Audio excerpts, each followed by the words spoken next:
साथ नहीं चल सकते।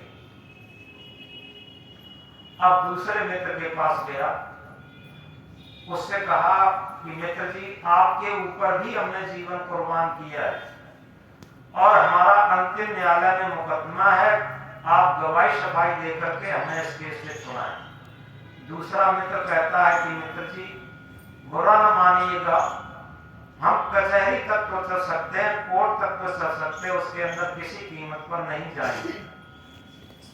अब उसका दिल टूट जाता है। जिन मित्रों पर हमने भरोसा किया, जिन मित्रों के पीछे हमने अपना जीवन कुर्बान किया और हमारा मेन काम आने पर इन्होंने मना कर दिया। अब वो बेचारा हताश और निराश होकर के, टूटा हुआ दिल लेकर के एक तीसरे मित्र के पास जाता है, जिससे मित्रता जीवन में न के बराबर की थी। उससे निवेदन के साथ बात करता है कि मित्र जी, आपसे निवेदन है, हालांकि आपके प्रति हमने कोई बहुत बड़ा एहसान तो नहीं किया है, लेकिन आपसे निवेदन है, हमारा मुकदमा अंतिम न्यायालय में पहुंच गया है, आप गवाही सफाई देकर हमें इस केस से छुड़ाएं। तो तीसरा मित्र दानेदार था। एक कहावत है पुरानी, यहाँ पुराने लोग बहुत बैठे, दानेदार दुश्मन अच्छा होता, नादान दोस्त अच्छा नहीं होता। क्योंकि दानेदार दुश्मन होगा, कभी भी धोखा नहीं देगा। अगर लड़ाई भी लड़ेगा तो आमने सामने ललकार करके लड़ेगा। और जो नादान मित्र है, वो आपके सारे गुप्त हाल जानता है। जब तक आप उसका स्वार्थ चलाते रहेंगे, तब तक तो मित्रता मानता है। जिस दिन स्वार्थ चलाना बंद कर देंगे, उसी दिन मित्रता मानना बंद कर देता। ये दानेदार मित्र की पहचान होती। तो वो ये नादान मित्र की पहचान होती। और दानेदार जो मित्र होता, कभी भी धोखा नहीं देता। तो वो दानेदार था तीसरा। तो उसने कहा कि मित्र जी, आप ही पूरे जीवन हमसे लापरवाह रहे और जितना आपने हमसे प्रेम किया है, उसके एवज में हम पूरा भरसक प्रयत्न करेंगे कि आप इस केस से छूट जाएं। और आप इस जन्म की तो बात छोड़ दीजिए, अगले जन्म तक हम एवज चुकाने के लिए तैयार हैं और भरसक प्रयत्न करेंगे आपको इस केस से छुड़ाने के लिए। ये तो एक एग्जाम्पल, एक उदाहरण मात्र है। इसका वास्तविक सिद्धांत है, आदमी का अंतिम न्यायालय में मुकदमा पहुंचना है मृत्यु की बेला, अंतिम समय की बात।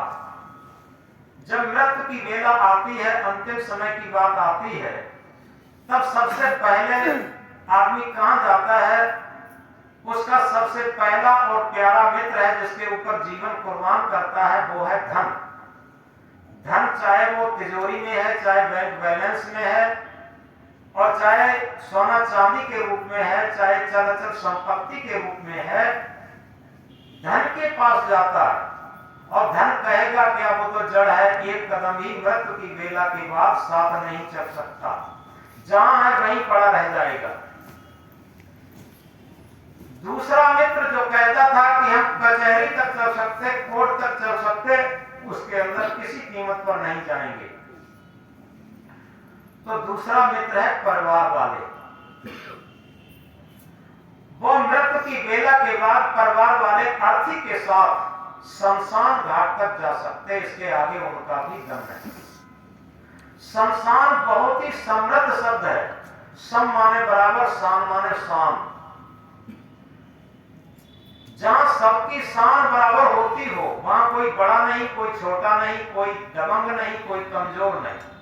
कितने मुफलिस हो गए, कितने दबंगर हो गए, कितने मुफलिस हो गए, कितने दबंगर हो गए, और खाक में जब मिल गए तो सब बराबर हो गए।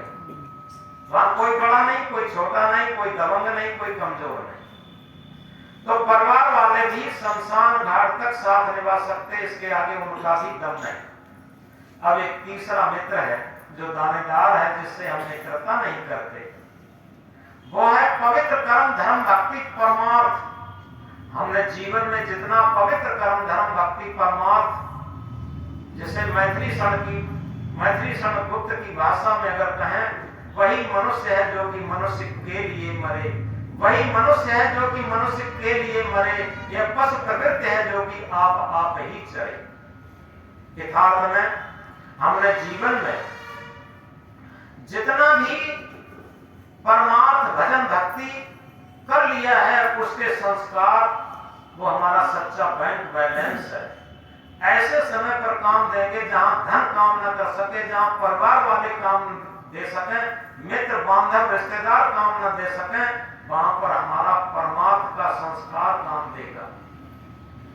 तो इसलिए, और ये जितना परमार्थ का संस्कार, भक्ति का संस्कार, भजन का संस्कार है, वो मरने के बाद भी साथ जाता है। कहा है, संग चले सोई धन है प्यारे, छूट जाए सोई माया। आप समझ लें, संग चले सोई धन है प्यारे, छूट जाए सोई माया, कर ले कमाई ऐसी जो साथ जा सके। कुछ कमाई हम ऐसी भी कर लें जो हमारे साथ जा सके मरने के बाद। तो इसलिए सबसे पहला और सबसे प्यारा मित्र हमारा जो है वो है भजन भक्ति परमार्थ। तो इस संस्कार को लेकर के अगर हम जीवन जीते हैं तो सदगुरु कबीर साहब का वो महामंत्र सार्थक होता है, ऐसी करनी कर चलो हम हंसें जग रोए। क्या होगा, हमारे पास वो ऐसी संपत्ति होगी जो छूट नहीं सकती, जो हमारे साथ जाएगी। जब हमारे साथ जाने वाली हमारे पास संपत्ति होगी तो हम पश्चाताप के टप-टप आंसू क्यों गिराएंगे, हम रोते हुए क्यों जाएंगे, हम तो प्रसन्नता में जाएंगे। तो इसलिए अंतिम बात कहकर के बात बंद कर रहे, फूल बनकर मुस्कुराना जिंदगी है, फूल बनकर मुस्कुराना जिंदगी है, मुस्कुरा कर गम भुलाना जिंदगी है, मुस्कुरा कर गम भुलाना जिंदगी है। जीत कर मुस्कुराए तो क्या हुआ, जीत कर मुस्कुराए तो क्या हुआ, हार कर भी मुस्कुराना जिंदगी है, हार कर भी मुस्कुराना जिंदगी है।